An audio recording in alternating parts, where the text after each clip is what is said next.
novamente aqui a nossa sessão. Passamos agora à doutora procuradora, boa tarde, doutora Isabel, a nossa defensora, doutora Rosane Magalhães. Prazer, minha colega. Muito bom ter a senhora, viu? Fique boa. Rapidamente, que a senhora também é muito importante no trabalho que exerce, na função que tem. Os colegas advogados, boa tarde. Agora, virtualmente, aos colegas também advogados que se fazem presente, ao público em geral. Dando início, efetivamente, à nossa sessão desta segunda-feira, ela é ordinária, senhores, de número 37, eu coloco à disposição e consideração a ata da sessão passada. Alguma objeção? Pela aprovação. Pela aprovação. Ante a manifestação dos eminentes pares, dou por aprovada. Processos com pedido de vista e ou suspensos em virtude do 942 do CPC, nós não temos na pauta. Agora vamos às preferências. Obrigada. As preferências com sustentação oral. Nós temos aqui a primeira, eu só quero a confirmação do eminente relator, desembargador Durval. Trata-se na plataforma PJR, doutor, eu vou baixar um pouquinho, eu me incomodo assim. O 32528, DIS 74/2024, com final uma sequência de 4 zeros. É um agravo de instrumento que envolve JR, Serviço de Transporte Eireli, EPP, do Estado do Ceará. Vossa Excelência está retirando de pauta? Pois não, Excelência. Estou retirando porque eu acho que esse processo foi um ministério. Fica a critério de Vossa Excelência, só quero a confirmação de retirada de pauta. Se por acaso o Ministério Público, mas eu acho que não dá para retirar. Não, eu acho que é desnudante. Não tem problema nenhum, viu, desembargador? A reinclusão em pauta não tem problema. Inclusive, a depender da publicação, depende se vier antes da quarta-feira, não é isso? Que aí, se for devolvido antes de quarta dessa semana, já dá para ser pautado para o próximo dia 21. Caso contrário, fica para a última sessão do mês, tá, amigo? É sem nenhum tipo de problema. Só a confirmação. Seguindo aqui os com sustentação oral, nós temos na...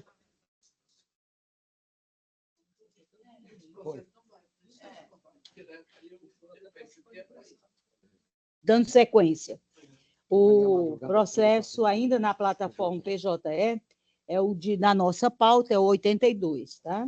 E é sob a nossa relatoria, trata-se do recurso de número 27550888-2021. É uma apelação cível e o nome, eu espero que eu esteja lendo corretamente, viu, doutores? Era Guido? Ai, graças a Deus. Não, está perfeito. Passo Araújo versus município de Fortaleza. O doutor Wesley, Vossa Excelência, é um prazer, doutor. Por favor, pode se aparamentar. A OAB do senhor, só para confirmação, é 36091. Muito obrigada.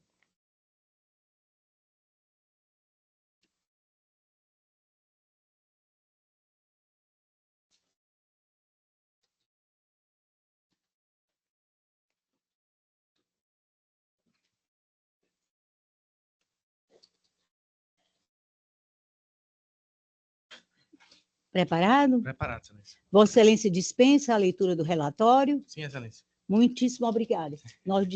Agora nós estamos disponibilizando esse aparelho que faz a computação dos 15 minutos disponibilizados para Vossa Excelência, tá? Perfeito, obrigado. Então, se estiver preparado, pode dar início à sustentação oral. Tá.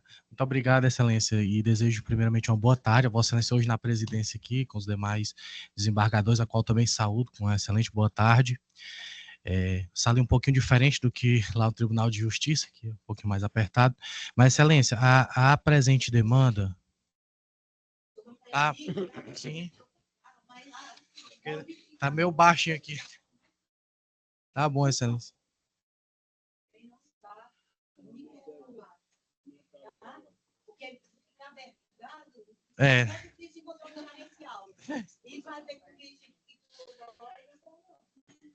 Não, mas vou ser breve, Excelência, tá tranquilo. O áudio tá bom, Excelência? Tá bom. Pronto, perfeito.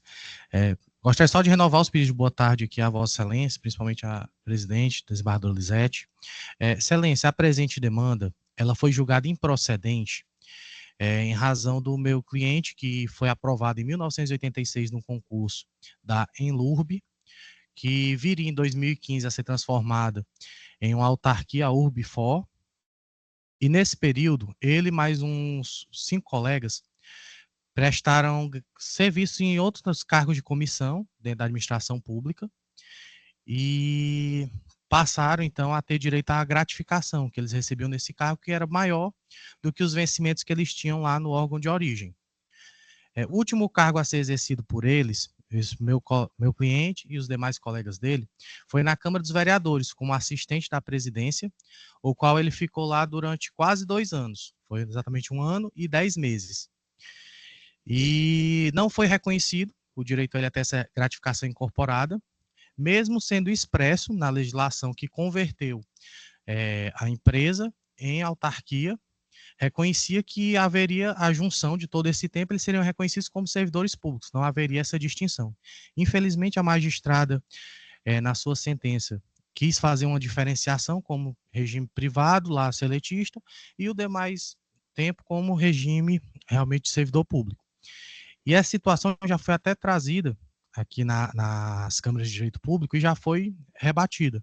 Foi reformada a sentença e foi reconhecido o direito dele, porque é expresso na própria lei que todo o tempo deles de serviço, os 30 e tantos anos que eles tinham no órgão de origem, seriam contados como servidores públicos, inclusive até para fins de aposentadoria. Então, eles têm esse direito resguardado de forma literal na lei. E, com relação à gratificação, era expresso também na legislação, no artigo 121, de que eles passassem 1 ano recebendo aquela gratificação, ela seria incorporada de forma definitiva nos seus proventos, mesmo que retornasse ao órgão de origem. E assim foi concedido no grupo para os demais. Está faltando só meu cliente, Excelência, que há 3 anos está aí nessa batalha, pleiteando esse benefício para ser implantado. Tem um filho autista, então esse dinheiro está fazendo falta realmente na família. Já é um idoso também.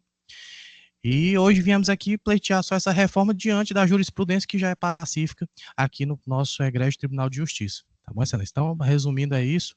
E peço a Vossa Excelência que, por gentileza, reforme essa decisão. Tá bom? Boa tarde. Obrigado, Excelência.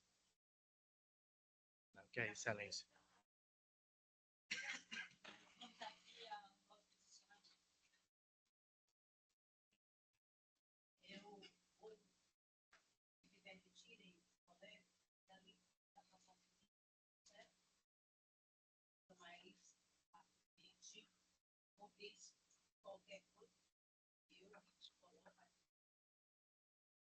Obrigado. Consigno. Administrativo, processual civil, apelação cível em ação ordinária, preliminar de não conhecimento do recurso, ilegitimidade passiva, questão veiculada em contestação, enfrentamento. Mérito, servidor municipal, mudança de regime, incorporação de gratificação por exercício de cargo comissionado, Lei Municipal número 6.794, de 90, e Lei Complementar Municipal 214, de 2015. Precedentes TJCE, recurso conhecido e provido, sentença reformada. Obrigado. Oh, meu Deus, ainda falta eu indagar dos colegas. Alguém precisa de alguma maior esclarecimento ou posso tomar a votação? Então, vamos seguir tranquilo. Desembargador Tarcísio. Acompanho a eminente relatora. Desembargador Duval, né? Acompanho. Pronto. É o Birman? É porque ele está em substituição. Perdão, doutor Birman, por favor. Acompanho, relator. Pois não. De acordo com a manifestação dos eminentes pares, torno definitivo, recurso conhecido e provido, sentença reformada, extinção do feito sem julgamento de mérito em relação a Uberfor, pedido julgado procedente à unanimidade. Boa tarde, doutor. Obrigado, excelência. Obrigado a todos. Continuamos aqui, agora na plataforma SAGE, é o 63. Nós temos um agravo de instrumento, 627858, dígito 75-2024, final sequência de 4 zeros. Quem é o eminente relator é o desembargador José Tarcísio Souza da Silva, envolvendo como agravante o município de Paracuru e agravado location, doutor? Location. Isso é inglês não, doutor. Location, Ceará, Investimentos Imobiliários. Vossa Excelência é o doutor Igor Frota Moreira? Não. É o nosso... Pois não. Francisco Irã. Ok. A OAB do doutor, por gentileza. 49705. Confere. Vossa Excelência está preparado? Estou sim, Excelência. Obrigado. 15 minutos a partir desse momento. Gostaria de... Dispensa a leitura do relatório? Dispenso sim, Excelência.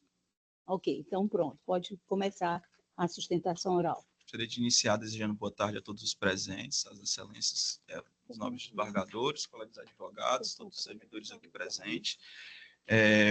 Prometo ser bem objetivo, não quero cansá-los com a leitura de todas as alegações trazidas nas contas razões, mas vou fazer uma breve síntese do caso para melhor esclarecimento.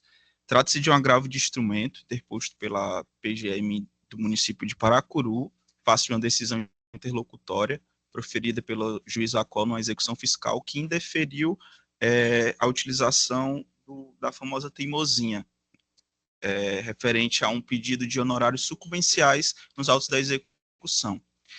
De maneira resumida, a execução fiscal foi objeto, a agravada foi objeto dessa execução fiscal relativa a débitos tributários anteriores a 2014.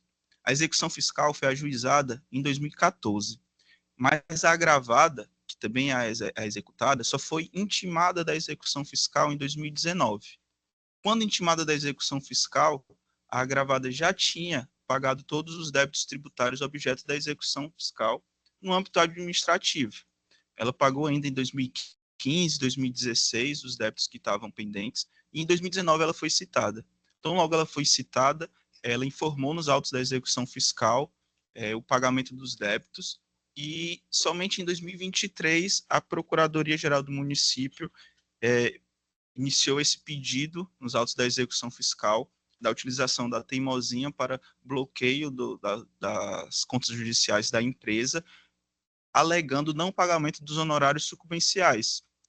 E aí, inicialmente, a agravada informou que nunca tinha sido notificada desses débitos dos honorários sucumbenciais, justamente porque ela efetuou o pagamento antes mesmo da citação da execução fiscal e não sabia exatamente quanto seria o montante devido, já que ela nunca foi intimada pelo juiz Acó a pagar esse débito. E, para a surpresa da agravada, ela teve esse pedido de utilização da teimosinha contra ela ainda em 2023. Foi quando o juiz Acó indeferiu esse pedido da utilização da teimosinha e a Procuradoria-Geral do Município de Paracuru interpôs o presente agravo de instrumento. Então, em síntese, o agravo de instrumento tem como objeto essa decisão interlocutória que indeferiu a utilização da teimosinha contra a agravada.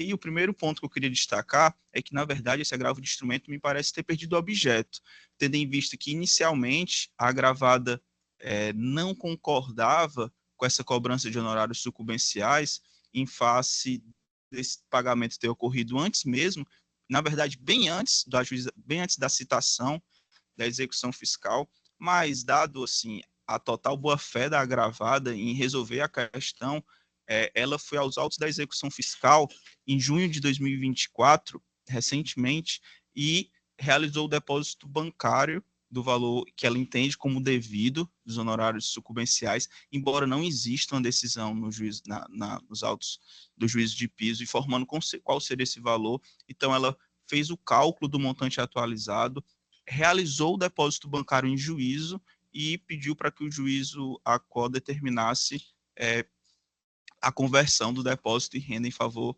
da PGM. No entanto, o juiz ACO abriu prazo para que a PGM se manifeste sobre o depósito realizado pela agravada. Por esse motivo, a agravada ainda não informou nos autos do presente agravo a realização desse depósito, tendo em vista que depende ainda da manifestação da PGM, mas se a presente agravo de instrumento tem como objetivo realizar a teimosia para bloqueio bancário perante a agravada, por total boa-fé, já realizou esse depósito nos autos do processo, então não há mais por que ter a utilização da teimosia nos autos do processo. Primeiro porque a agravada ela demonstra sua boa-fé em pagar o que o juízo determinar ser devido, já que o juiz ainda não determinou o que é devido. Segundo, porque ela já efetuou o depósito bancário de modo para evitar qualquer tipo de bloqueio contra o seu patrimônio, até que se resolva essa pendência no juízo de piso. Portanto, Excelência, sem repisar todos os argumentos trazidos no agravo de instrumento, a agravada quer apenas ressaltar que, em momento nenhum, no juízo de piso, houve a determinação de quanto que seria devido a títulos de honorários sucumbenciais. Portanto, não tem como a agravada estar em débito com o município, sendo que ele não sabe exatamente o montante que é devido. Tendo em vista essa ausência de determinação, a própria agravada calculou o montante atualizado, e aqui a gente tem várias interpretações aplicáveis. Os 10% incidentes dos honorários sucumbenciais sobre o valor da causa seria sobre o valor que a agravada pagou ainda em 2015 e 2016, seria sobre o valor atualizado até hoje. A agravada, por precaução, depositou o valor sobre o valor atualizado do débito até hoje, não sobre o valor que ela pagou em 2015 e 2016. Então, ela depositou um montante já, por prudência, bem mais favorável à PGM. Portanto, assim, por todos os ângulos que se olha, a agravada demonstra total boa-fé em arcar com a dívida e, portanto, não há sentido em manter a teimosia como requer a parte agravante. Era da nossa parte, só queria ressaltar esses pontos, Excelências, e ressaltar a evidente perda de objeto do presente agravo de instrumento. Obrigado. Mais uma vez, parabéns também. Fique tranquilo que é sempre uma estreia. Desembargador, é de Vossa Excelência. Muito obrigado, senhora presidente. Nesta primeira oportunidade, quero cumprimentar os membros desta Câmara, Vossa Excelência, que a preside, desembargador Durval, desembargador Inácio, e desejar dar boas-vindas ao doutor João Everardo, que abrilhanta esta Câmara, né, em substituição ao desembargador Fernando Chimenez. Minhas boas-vindas e minha alegria em tê-lo aqui, seu magistrado. O advogado que fez sustentação, a doutora procuradora de justiça, a doutora Isabel, a defensora que participa da sessão, doutora Rosane, meus cumprimentos virtuais, e os advogados presentes. Doutora Nayana e a equipe também, meus cumprimentos. Com relação à sustentação, o eminente advogado ele extrapolou um pouco os argumentos, porque com relação aos fatos que ele tratou com relação à perda de objeto, não fazem parte do agravo. Então, acho que ele fez apenas para argumentar. Mas, enfim, eu vou ler a proposta de emenda, o voto já está disponibilizado, foi disponibilizado dentro do prazo regimental no sistema PJE. Eu procedo à leitura apenas da proposta de emenda, desembargadora presidente. Está bem resumida. Trata-se de agravo de instrumento interposto em face de decisão que indeferiu o pedido de atualização da ferramenta teimosinha no âmbito do Cisbajude. A questão em discussão consiste em verificar a possibilidade de utilização da referida ferramenta para proceder à constrição de bens da parte executada a fim de quitar os honorários sucumbenciais devidos em razão da extinção de execução fiscal. Conforme disposto no artigo 523 do Código de Processo Civil, faz necessária a intimação do devedor antes da declaração de indisponibilidade dos bens. No caso, após a apresentação pela municipalidade de valores que entende como devidos a título de honorários sucumbenciais, não houve intimação da parte executada hora gravada para pagar o débito, de modo que inviável a adoção de qualquer medida constritiva. Recurso conhecido e desprovido de decisão mantida. É como voto, senhora presidente? Acompanho o relator, presidente. Muito obrigada, excelência. Desembargador Duval. Diante da manifestação dos eminentes pares, dou por definitivo o resultado do presente recurso, conhecido e desprovido à unanimidade. De nada, boa tarde. Dando continuidade aos nossos trabalhos, agora na plataforma PJE, pauta interna 107 de vossa relatoria, desembargador Tarcísio. Trata-se do recurso 30.18.572, dígito 05, 2023, final, uma sequência de 3 zeros, 1. É uma apelação cível envolvendo Expresso Guanabara S.A. versus a Agência Reguladora de Serviços Públicos, delegados do Estado do Ceará. Nós temos aqui... Senhora presidente, apenas uma informação é que tinha o 93 também como sustentação antes na sequência. Não, eu não tenho aqui. Mas aí não é no SAG, não? PJE. Também, PJE, eu não tenho. 107 seria o último. Mas eu não tenho aqui. A gente achava que ele viria virtualmente, na verdade, o doutor está presencial. Sim, não tem problema não. Aí a preferência é de quem está presencialmente. Depois bem. nós faremos Sem problema. Tá bom? A leitura, procederemos à leitura dos que pediram, 107. mas não se encontram. A informação também que o doutor Everardo estaria impedido, não é isso? Exatamente, doutor Birna. Nós temos aqui o colega que vai fazer, doutor Vicente Paulo Parente. Correto, excelência. Perfeito? Vicente Paulo Parente Neto. OAB de Vossa Excelência, 37.593. Correto, excelência. Muitíssimo obrigada pelas confirmações. Doutor, dispensa a leitura do relatório? Dispensa, excelência. Muito obrigada. A partir desse momento, 15 minutos, tá? Pronto. Na verdade, eu tentarei ser bem breve, certo? Pois não. Aqui, esse recurso de apelação trata de um lançamento de uma taxa complementar, a taxa de fiscalização da ARCE, certo? Que ela é chamada de taxa de regulação. Esse lançamento complementar foi realizado em virtude de uma operação extraordinária, no qual a Guanabara, para atender uma necessidade da ARCE, que estava tendo mudança de linhas, autorizou a Guanabara a utilizar veículos que não estavam cadastrados na ARCE, mas se encontravam cadastrados na ANTT. A Guanabara foi autorizada a não realizar esse cadastro e utilizar esses ônibus na execução de serviço da frota do município de Fortaleza, certo? Após a autorização extraordinária e ser permitido que fosse utilizado esses veículos sem o cadastramento, a ARCE fez o lançamento de uma taxa complementar, cobrando a taxa de regulação sobre esses veículos que nunca tinham sido cadastrados. O que se questiona aqui é porque não poderia ter ocorrido esse lançamento complementar justamente pela falta de cadastro.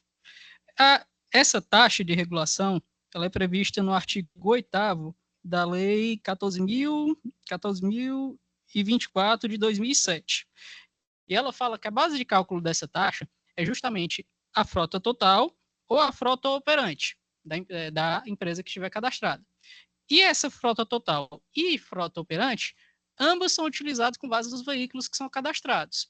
Então, não seria legítimo, não seria legal fazer o lançamento da taxa sobre veículos que não estavam cadastrados e não poderiam compor a base de cálculo da taxa.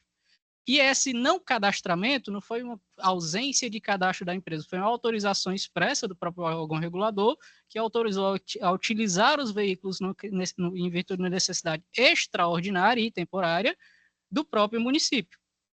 Tanto é que a empresa, enquanto dessa execução, dessa chamada especial, chegou a receber multas justamente por utilizar veículos que não estavam cadastrados. Então, a empresa entende que esse lançamento complementar, que não é um lançamento único, foi um lançamento complementar para o período, ele seria ilegítimo porque não existiria a possibilidade de lançamento sobre veículos que não foram cadastrados. É somente isso, excelências.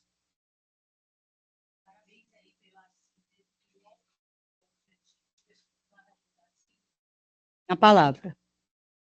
Muito obrigado, senhora presidente. Renovo as saudações. O voto provisório foi disponibilizado no sistema PJE. Eu passo à leitura da proposta de emenda, senhora presidente. Trata-se de recurso de apelação interposto em face de sentença que julgou improcedente a ação ordinária de inexigibilidade de débito que visa o afastamento da cobrança da taxa de regulação pela Agência Reguladora de Serviços Públicos, delegado do Estado do Ceará, ARCE.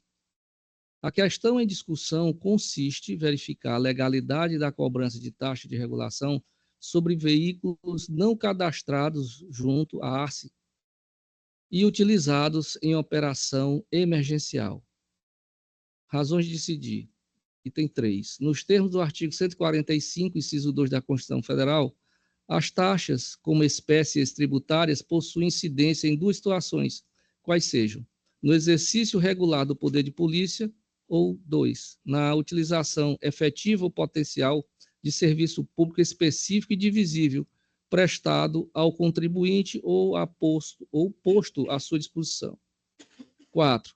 A Lei Estadual 14.024 de 2007, com a redação implementada pela Lei Estadual 15.368 de 2013, prevê a cobrança de taxa em virtude do exercício da atividade institucional da Agência Reguladora de Serviços Públicos Delegado do Estado do Ceará, ARCE, de regulação de serviços públicos, decorrendo assim o seu poder de polícia. O plenário do Supremo Tribunal Federal, por ocasião do julgamento do recurso extraordinário 588.322 de Roraima, tema 217, que teve repercussão geral reconhecida, consolidou o posicionamento no sentido de ser constitucional a cobrança da taxa de fiscalização e regulação, desde que haja, a título de contraprestação do poder público, o exercício efetivo do poder de polícia, afigurando-se satisfatória a exigência do órgão competente e a estrutura apropriada com vistas a tal atividade. Item 6. Em caso, mesmo que, diante de uma situação emergencial em que foram utilizados veículos não cadastrados na ARCE, a atividade pública de regulação do transporte intermunicipal de passageiros foi praticada pela agência reguladora, consubstanciando-se na avença firmada entre as partes, no qual decidiram por ampliar o serviço prestado pela apelante, objetivando evitar a descontinuidade na prestação de serviço à população. Item 7. Ademais, nos termos do artigo 176 do Código Tributário Nacional, a isenção, hipótese de exclusão do crédito tributário, é sempre decorrente de lei específica, o que não ocorreu no caso sob análise. Recurso conhecido e desprovido, a sentença mantida. Como voto, senhora presidente?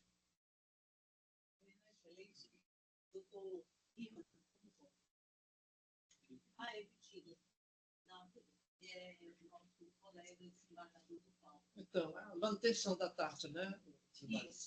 Pela manutenção. Pela cobrança Eu já enfrentei semelhante processo ainda do primeiro grau, quando da inovação desse novo serviço, que na verdade é a verificação do estado dos ônibus, tanto que serve ao âmbito municipal, como também intermunicipal.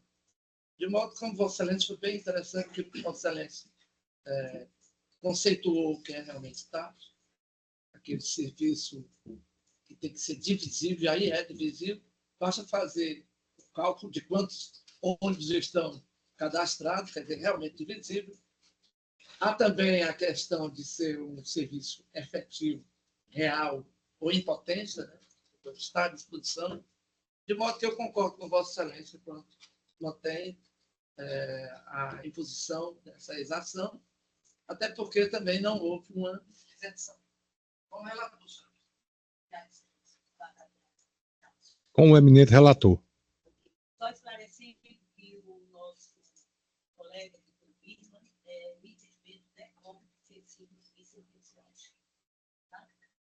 Então, a unanimidade, a Câmara decide, recurso conhecido e desprovido. Obrigado, Excelência. Agora, nossa continuidade, e aquilo que eu fazer com os carregamentos, da nossa pauta, o número 21, correto? Esse pedido foi feito em sessão da passada. Ou foi agora mesmo? Perfeito. E presencialmente aqui o nosso doutor Christopher, James ou James? James. James Costa, conselho do COAB, 37, 162. Correto. Exato. Eu vou só fazer a leitura. Por favor. Nós temos aqui o 23, 01, 51, 85, 2021, final da sequência de 3 anos, com apelação possível sobre a relatoria do eminente desembargador de Rádio e Alencar, é o 21 da nossa pauta. É logo, não sabe. Pois não, Excelência.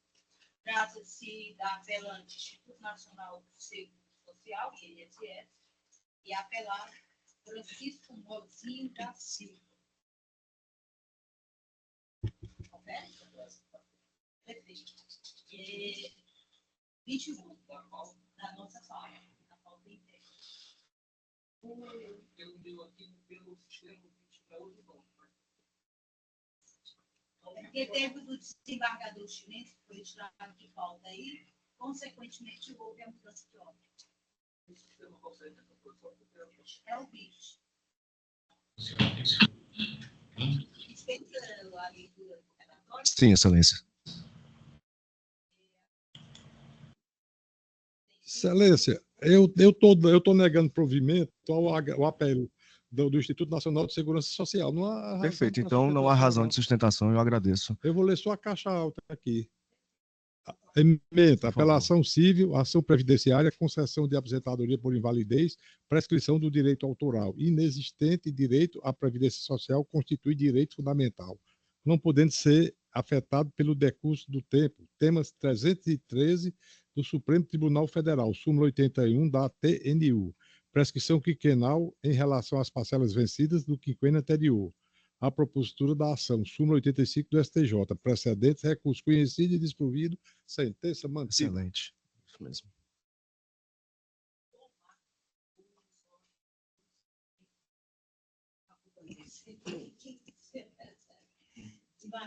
Também acompanha em torno definitivo voto provisório.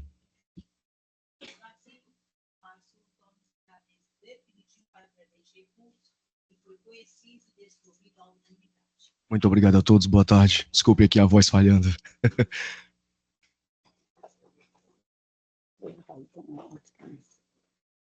Dando sequência, nós vamos agora para a plataforma PJE, e é o 93 da pauta interna, ou seja, da nossa pauta. Nós temos aqui um agravo de instrumento sob o número 32847, dígito 42, final uma sequência de 4 zeros, em que são partes Francisco José Cunha de Queiroz e município de Pacajus. Foi o doutor Sérgio Gurgel Carlos da Silva, OAB 2799, pelo sistema virtual, que pediu a preferência com sustentação oral. Perfeito, doutor? Perfeito, Excelência. Boa tarde. Boa tarde. Nós vamos agora... Vossa Excelência dispensa a leitura do relatório? Com certeza, Excelência. Muito obrigada. 15 minutos a partir desse momento, tá, doutor Sérgio? Pois não, Excelência. Desembargadora Lisete Souza Gadelha, excelentíssimo senhor desembargador, doutor Tacílio de Souza Silva, nobres desembargadores Durval Aires Filho, desembargador Inácio Cortez Neto, desembargador João Everardo, doutora procuradora do Ministério Público, senhora defensora pública, senhores servidores, meus colegas advogados presentes aí em sustentação. Excelência, queria apenas esclarecer em apertada síntese que se trata de um processo que não envolve questões financeiras de monta, nada de monta. Porém, ao lado moral a ser defendido, o agravante, Francisco José da Cunha Queiroz, foi prefeito em praticamente 2 mandatos no município de Pacajus, e contra ele foi lançado contas pelo extinto Tribunal de Contas do município, julgados pelo Tribunal de Contas do município. Na realidade, o Tribunal de Contas do município, ele funciona funcionou como órgão auxiliar de conta da Câmara Municipal do município de Pacajus. Ele apenas poderia emitir parecer contra prefeito, quer conta de gestão, quer conta de governo. Isso já foi bastante discutido em sede até no Tribunal Regional Eleitoral, quando o eminente desembargador Alencar Cortez dele participou, presidiu e bem conhece dessa situação. As contas de prefeito somente são julgadas, exclusivamente julgadas, no âmbito da Câmara Municipal. A matéria é constitucional. Assim, houve uma sobreposição do Tribunal de Contas, quando deveria limitar-se a emitir parecer à Câmara Municipal. Aliás, onde na Câmara Municipal todas as contas do então agravante, quando prestadas, foram todas aprovadas na Câmara Municipal. Porém, uma conta ativa de um servidor ocupante de cargo da administração foi juntamente julgada com o prefeito. O prefeito não está está fora da competência da Câmara Municipal. Essa decisão já foi bastante discutida em sede do Supremo Tribunal Federal, que nega aos órgãos de conta a atribuição de julgamento de conta de prefeito, exceto no caso de contas de convênio, exclusivamente nesses casos, como gestor, como prestadores responsáveis por contas. Mas quando o prefeito, ele não está feito a julgamento de conta pelo Tribunal de Contas do Estado do Ceará, hoje, Estado do Ceará, que absorveu as funções do Tribunal de Contas dos municípios, e por isso houve uma condenação contra ele. Essa condenação levou a uma execução forçada. Uma execução como se fosse o título hábil. Em exceção de pré-executividade, foi dado o verbo da nulidade do título, tendo em vista que a decisão do órgão de conta, auxiliar de contas da Câmara Municipal, não poderia gerar nenhum efeito contra o então prefeito municipal. E, em face disso, na esfera do primeiro grau, no âmbito do primeiro grau, a exceção de pré-executividade, embora conhecida, ela não foi provida. Nós temos um outro fato também a suscitar, que já está reconhecido também em sede de decisões do Supremo Tribunal Federal. Posso até transcrever os números das decisões, em mandados de segurança, em que a prescrição intercorrente incide nesse tipo de conta de execução aparelhada contra gestores públicos. As contas apontadas, elas demandam mais de 13 anos da suposta ocorrência de irregularidade na prestação de contas. 13 anos depois, o TCM emitiu um acórdão alcançando, assim, o prefeito municipal. Passados 13 anos, é inadmissível nenhum tribunal de contas, seja o da União, seja do Estado, os tribunais de contas municipais ainda existentes e o Tribunal de Contas Municipal de São Paulo, eles não podem, com suas decisões, serem proferidas com o período superior aos 5 anos dessas contas, então, apresentadas. Então, o que ocorre é, primeiro, a incidência da prescrição intercorrente. Segundo fato, para a decisão do Tribunal de Contas. Segundo fato, a incompetência do tribunal para gerar uma condenação, uma imposição condenatória, um título hábil contra um gestor municipal, prefeito no caso. São essas as razões suscitadas em sede do agravo de instrumento manejado perante essa colegialidade. Assim, excelências, eu peço vênia para que vossas excelências deem, então, vazão às determinações já afincadas em jurisprudência pacífica no âmbito do Supremo Tribunal, dos tribunais do Superior Tribunal de Justiça, dos tribunais de justiça dos estados e do Distrito Federal, da existência da prescrição intercorrente, no caso concreto, e no segundo fato, da nulidade do título em si mesmo, tendo em vista que não poderia ser alcançado o prefeito municipal em julgamento de contas pelo Tribunal de Contas Auxiliar do município, da Câmara Municipal de Pacajus. Era isso que tinha a dizer, e agradecer Vossa Excelência pela paciência, pela tolerância, enfim, pedir que seja provido o agravo para cassar a decisão de primeiro grau e assim de que prevaleça, então, a exceção de pré-executividade suscitada na execução. Obrigado, excelências. Obrigado, doutor Sérgio. Desembargador Tarcílio, é de Vossa Excelência a palavra. Muito obrigado, senhora presidente. Vou proceder à leitura da proposta de ementa, só esclarecendo que a decisão está sedimentada em precedentes das 3 Câmaras de Direito Público desta Corte. Trata-se de agravo de instrumento interposto em face de decisão que rejeitou exceção de pré-executividade oposta contra a execução fiscal de multa aplicada pelo extinto Tribunal de Contas do município do Ceará.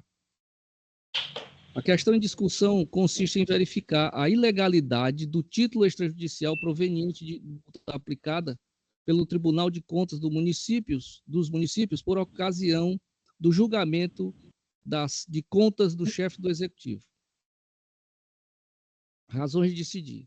Consoante tese firmada pelo plenário do Supremo Tribunal Federal, ao julgar o recurso extraordinário 1.003.433 do Rio de Janeiro, em repercussão geral, abro aspas, o município prejudicado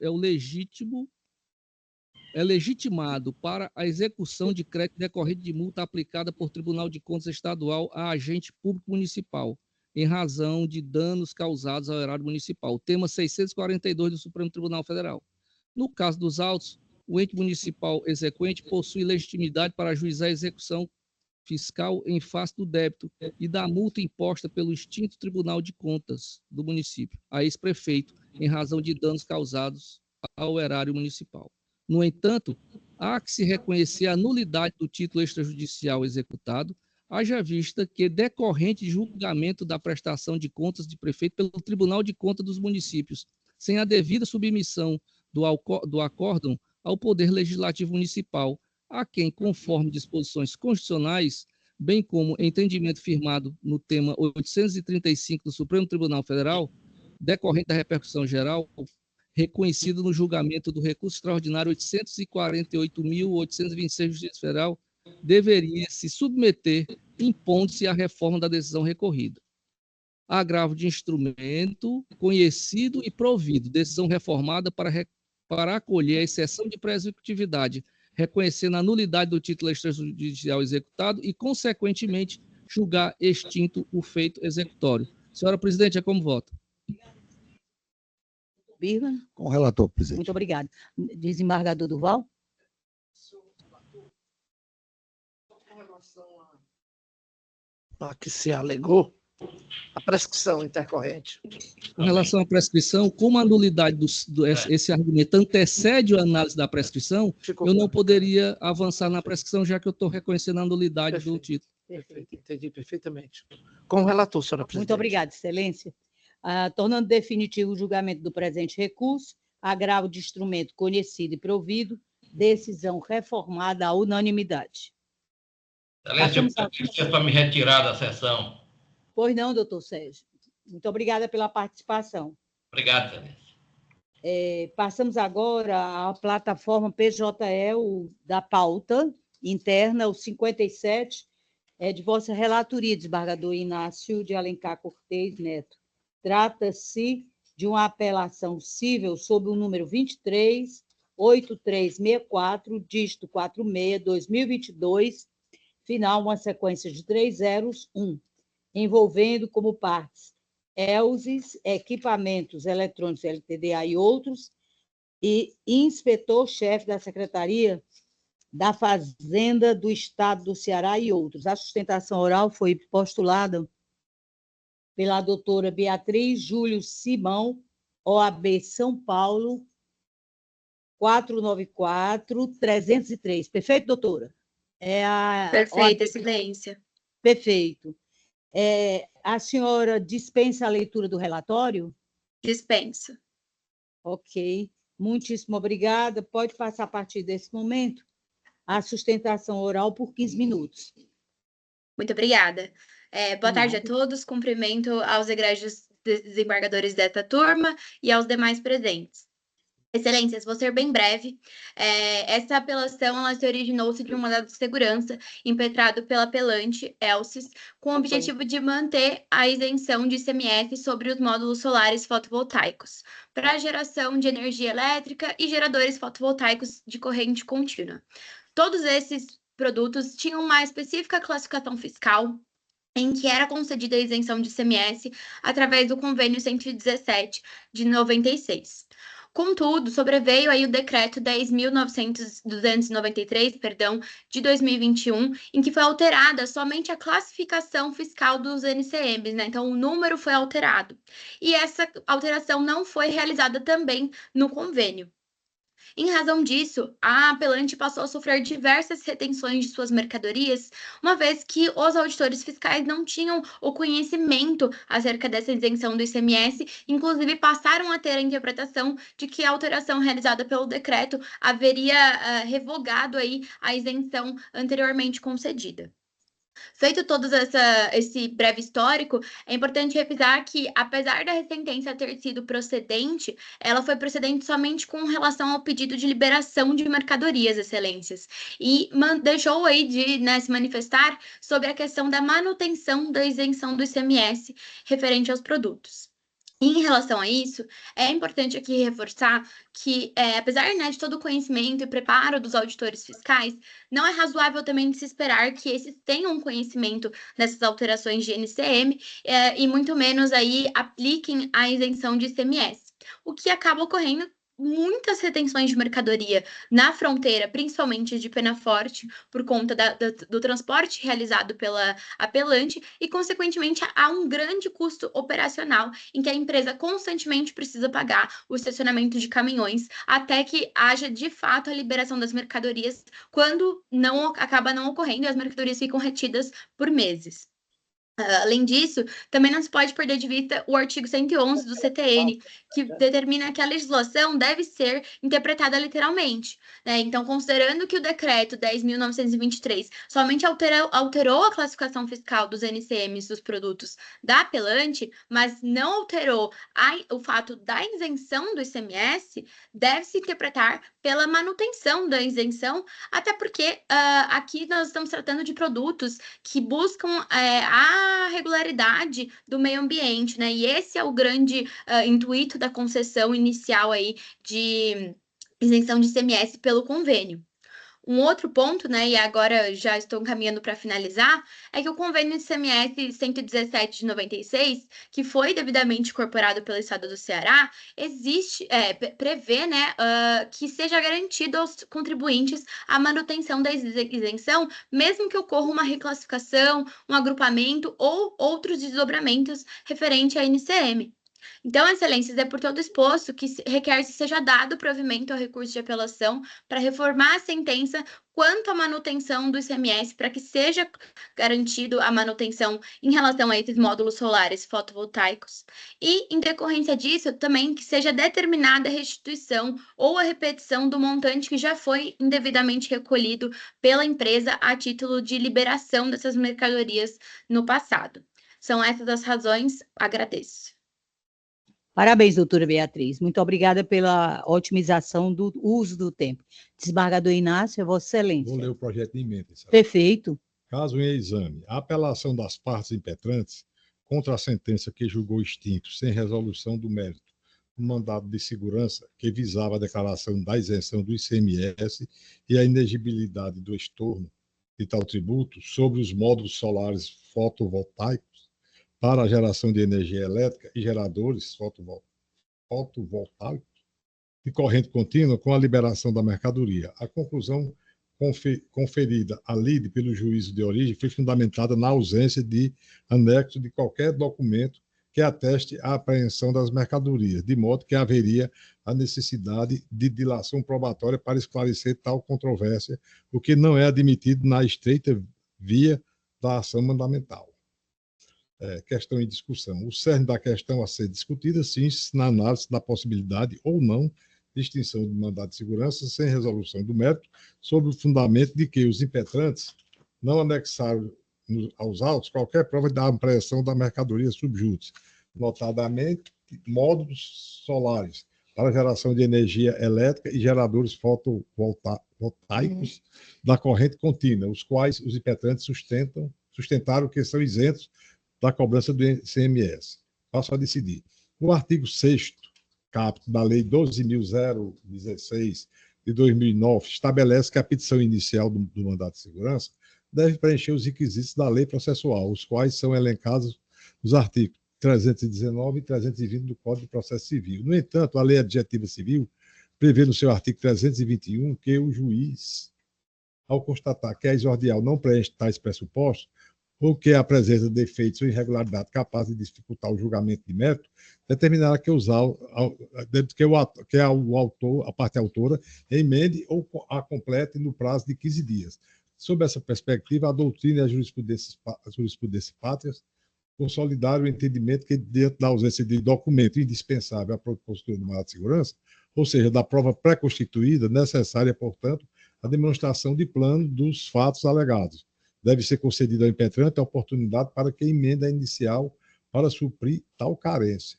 Outra disposição legal relevante para o deslize da questão em comento está contida no artigo 6º, parágrafo 1º da referida lei, no sentido de que, caso a autoridade impetrada ou outra oponha infundada resistência que impossibilite a obtenção do documento que comprovaria o conjunto com os outros elementos de prova já anexados, a inicial, a materialidade e a existência do ato coator, há a possibilidade jurídica de requisição pelo magistrado de tal documentação a quem a detenha.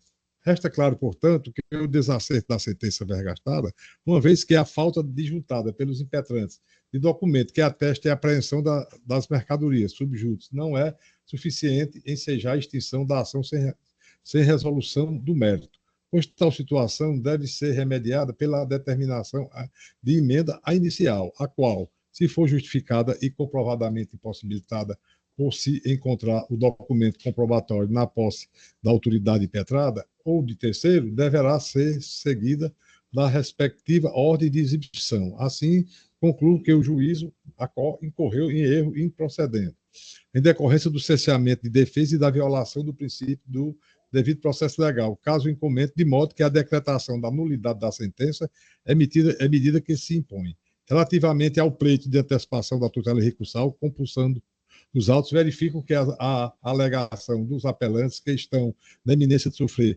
atuações indevidas, podendo vir a ter sua operação obstada pela retenção de mercadoria, impostos fiscais, desacompanhadas de qualquer prova de retenção ou de autuação pretérita, não revela a probabilidade do direito, tampouco o perigo imóvel para justificar o deferimento da tutela antecipada. Operação conhecida e parcialmente provida no sentido de anular a decisão adversária e assim determinar o retorno dos autos ao juízo de origem para regular o processamento do feito. É meu voto, senhora presidente. Obrigada, Excelência. Acompanho em todos os termos a decisão e submeto ao desembargador Tarcílio. Eu torno definitivo o voto provisório, senhora presidente, e acompanho integralmente o eminente relator. Perfeito. Assim, torno definitivo o julgamento ora pronunciado por sua excelência, o eminente relator, dando por conhecido e parcialmente provido, sentença anulada, com determinação de retorno dos autos à origem à unanimidade. Passamos agora à plataforma, eu acho que continuamos nela, PJE, também de vossa relatoria, desembargador Inácio. É o de número 32 da pauta interna. É o 31096 de 54, 2023, uma sequência de 4 zeros. Tá? Trata-se de agravo de instrumento. Doutor Gabriel Miranda dos Santos. Boa tarde, Excelência. Boa tarde, doutor. 36.632, Pernambuco? Isso. E também, Vossa Excelência, tem uma de São Paulo, né? 485.935. Por gentileza, me auxilie no nome da parte. UDIM. UDIM.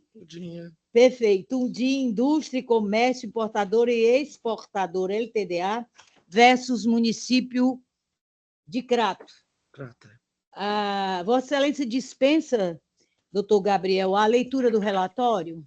Sim, Excelência, dispensa a leitura do relatório, sim. Perfeito. Pois então, pode dar agora vazão à sustentação oral pelo prazo de 15 minutos. Muito obrigado pela palavra, Excelência. Gostaria de cumprimentar a todos os presentes aqui, os nobres desembargadores, os colegas presentes que estão presentes presencialmente, bem como aqueles aqui por vídeo, bem como os demais serventuários da Justiça, né, neste julgamento.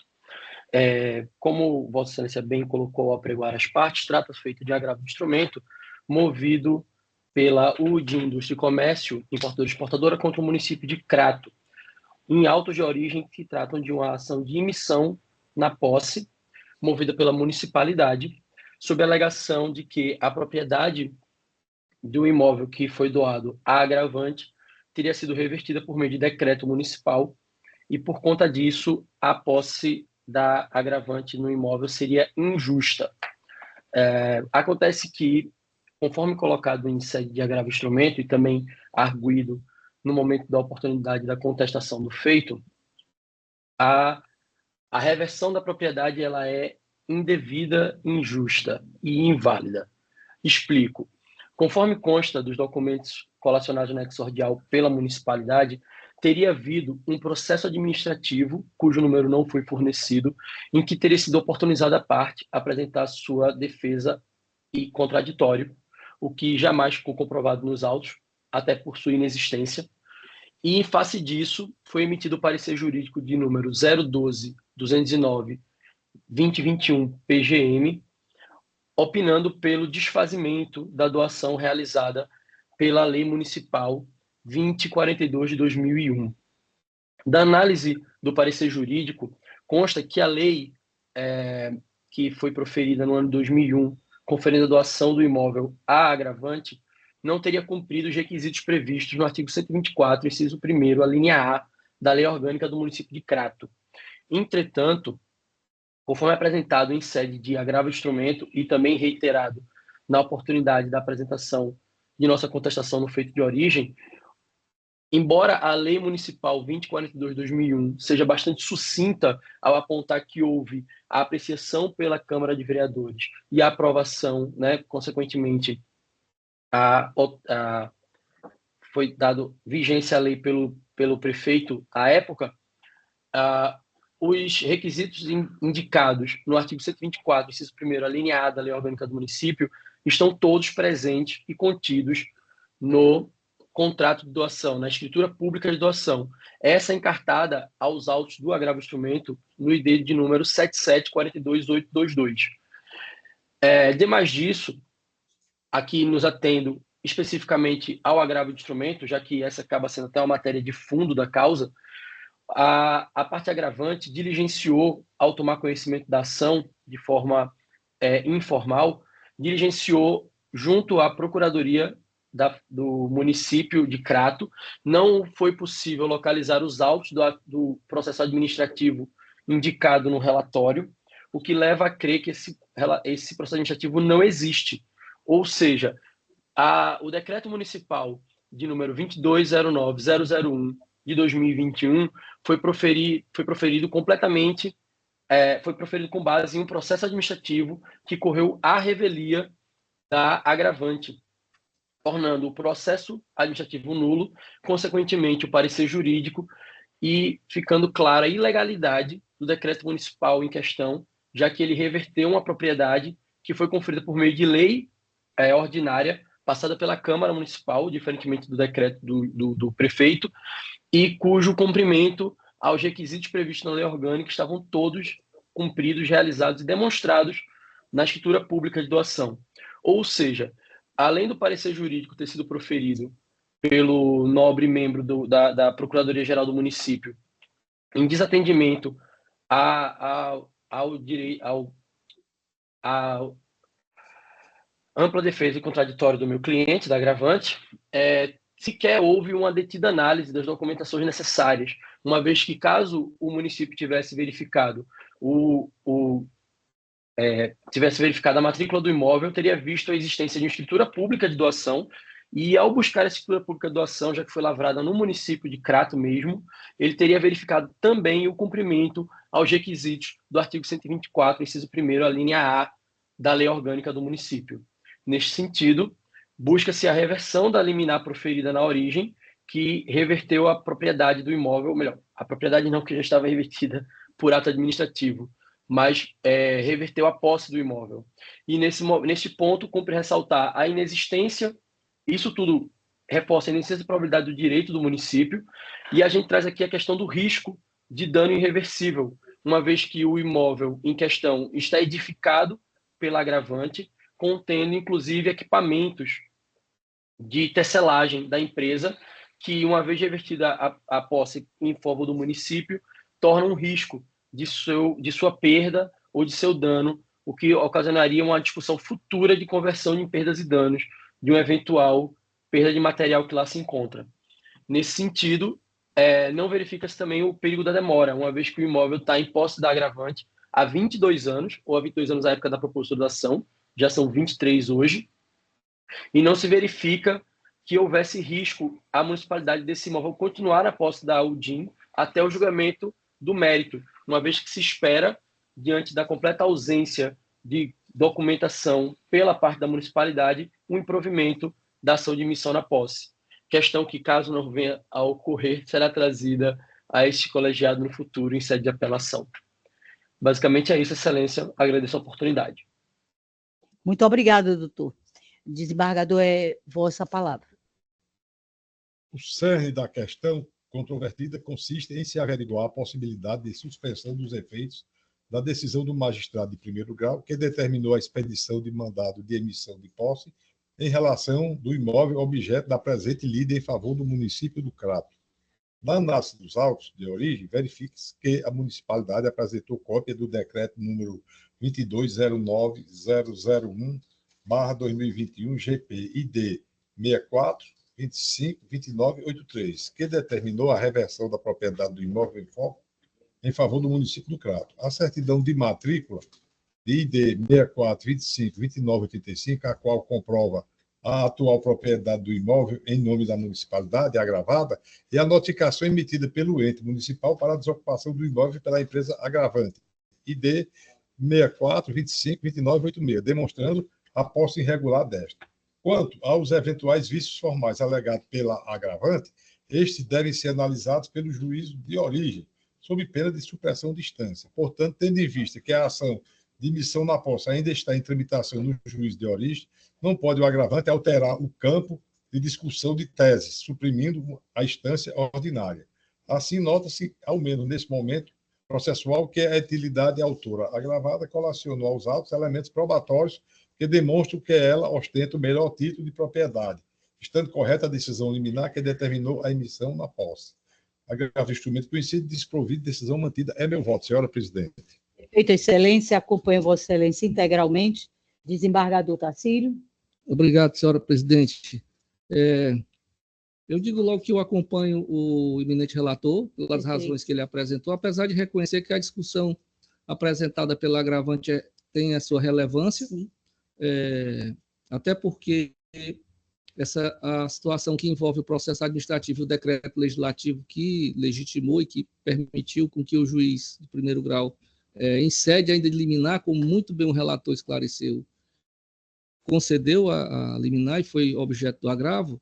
Nesse momento, né, os documentos que surgem, como bem destacou o relator, são suficientes para manter a decisão agravada, né? Então, eu acho que no decorrer do processo...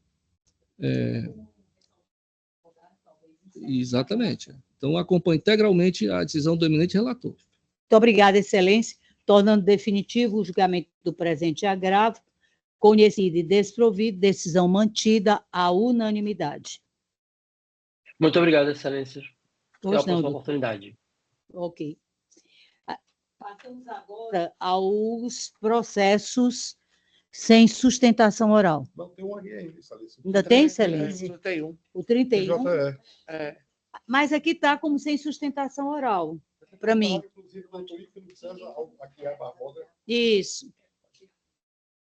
Preferência só. Não iria poder fazer a sustentação oral. Inclusive, queria manter só a preferência. Então, nesse caso, não me informaram aqui. Eu sei, excelência. Mas são as inconsistências da correria da prática jurídica, né? As inconsistências. Que são bem consistentes. Tem que acompanhar. Né? Então, vamos nós aqui. Mas eu vou conceder a palavra para que Vossa Excelência possa dar o julgamento, por favor. Só um momentinho, deixa a gente... Eu estou mantendo a sentença leia pelo menos o número do recurso, amigo. É o José Marcos Marreiro Lustosa.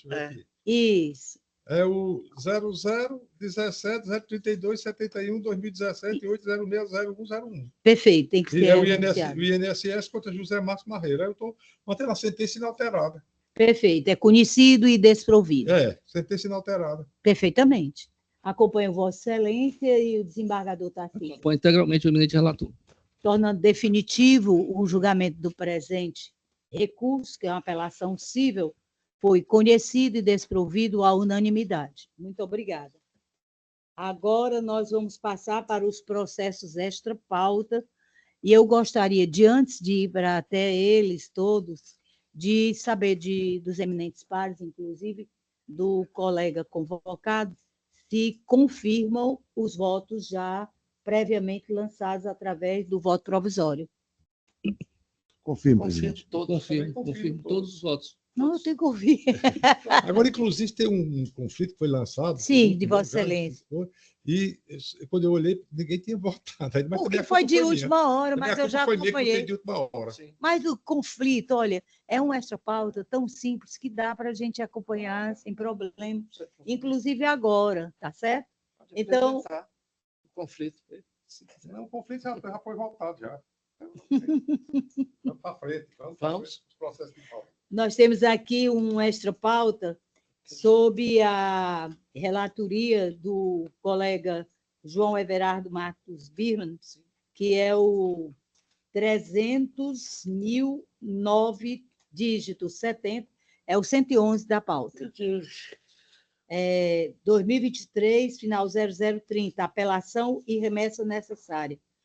Embargos conhecidos e desprovidos à unanimidade.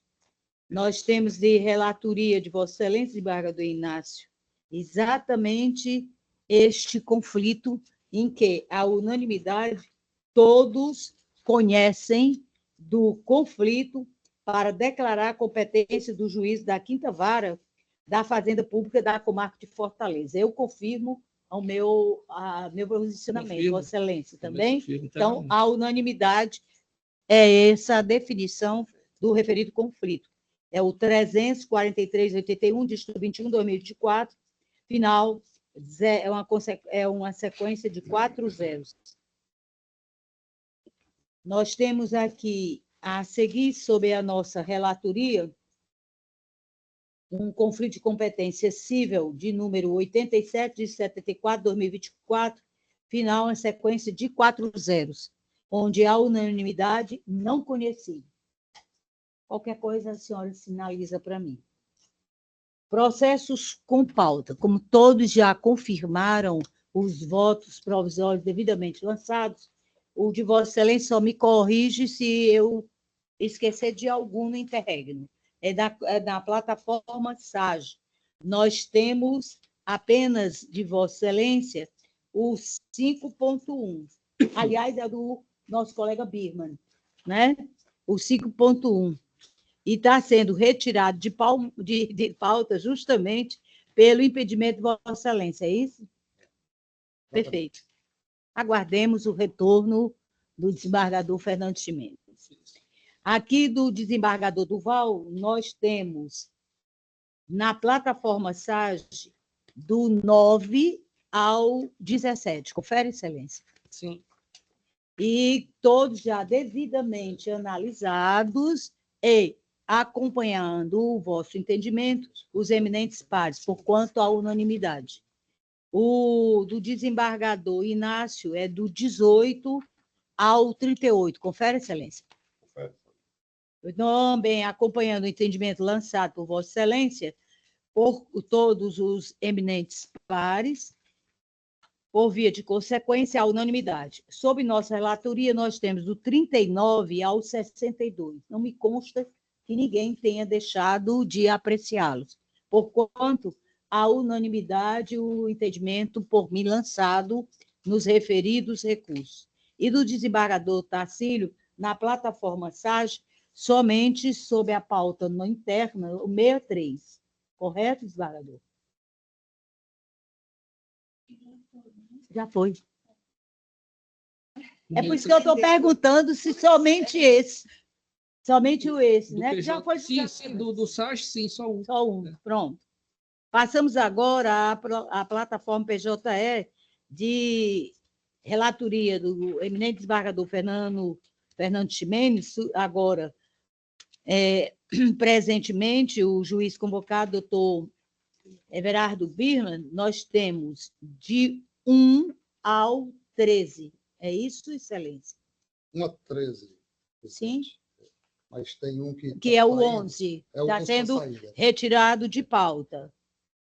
Por impedimento, exatamente, Vossa Excelência. Se Vossa Excelência permitir, eu gostaria só de retificar o motivo da retirada de pauta do processo 4091-95, que era do SAG, certo. Que Vossa Excelência falou que seria por impedimento, mas é porque, na realidade, houve um peticionamento do Estado, naquela questão das cadeias. Sim. E ele pediu prazo de suspensão para avaliar como é que está a situação hoje da implantação das cadeias no interior e talvez até chegar a um consenso.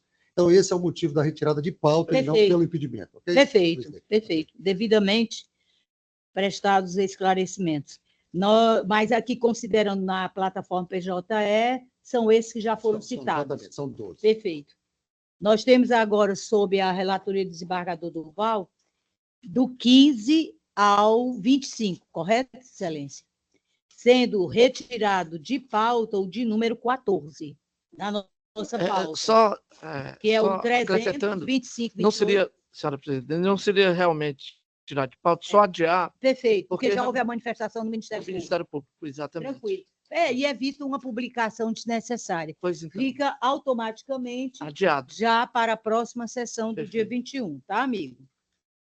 Perfeito. Só publicizando o recurso, o número 32528 de 74/2024, final uma sequência de 4 zeros. é agravo de instrumento.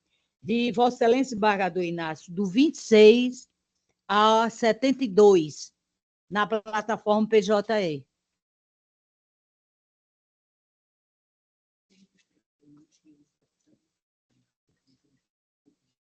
Já.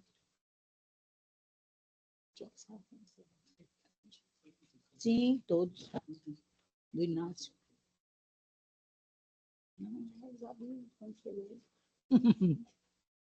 Pronto, Excelência, confirma? Confirmo. Perfeito. Agora, sobre a nossa relatoria, do 73 ao 88, e também todos já devidamente votados, acompanhando o entendimento lançado, por conta da unanimidade. Do desembargador Tacílio, nós temos do 89 ao 108, com a exceção do 96, Vossa Excelência está retirando de pauta, realmente? Perfeito. O que Vossa Excelência está retirando de pauta é o 3.321, dígito 39, 2023, um agravo de instrumento, cujo final é uma sequência de 4 zeros, correto? Vossa Excelência vai fazer monocraticamente o julgamento. Perfeito. Agora, vamos para retomar aqui o do SAG. Todos já foram, na realidade. Eu gostaria de saber se há algum tipo de moção, algum voto. Mas está enjoado, viu? Oh, meu Deus! De Vossa Excelência também, nenhuma? Não. Pensou um pouquinho, né? Mas não tem. De Vossa Excelência, desembargador Tacílio. Desembargadora Lisete, eu já falei na minha sustentação, desejar as boas-vindas ao doutor João Everardo, né? Para nós é uma alegria ele estar aqui compondo a primeira Câmara de Direito Público. Perfeito. Mas eu acredito que Vossa Excelência também vai. Não, é óbvio, né? Eu também já tive o meu momento de ser juíza convocada. E é muito importante para que a gente possa sentir a diferença do julgamento colegiado, ainda que haja possibilidade de decisão monocrática. Mas é bem diferente e é bacana da gente ver o quanto se levanta, né, em termos jurídicos, alguns questionamentos que nos aclaram todo o entendimento que a gente já vem quase que encrostado, né? Então, seja muito bem-vindo. A nossa Câmara, ela é uma Câmara bem, como está vendo, né? Bem tranquila. Mas é sério, nós temos a colaboração tanto da Procuradoria como da Defensoria, a participação da nossa secretaria, que é... O que é que tem, Essa história de juiz de piso. É porque eu estou fazendo o juiz de piso. De primeiro grau. É primeiro grau. A mesma coisa de operador do direito. Mas, gente, isso já é uma nomenclatura. Operador do direito. Tem o terceiro e o quarto. Morreu. Já é muito, né? Chama logo de ministro. Mas seja aceita aí as nossas boas-vindas, né? Existe qualquer coisa, eu me coloco à disposição, né? Porque é super importante para todos nós esta renovação, e melhor que não se convocar é realmente convidar um colega para participar, para ter esta oportunidade. É uma chance única, viu? Aqui eu acredito que não há mais nenhum tipo de consideração a ser feita, né?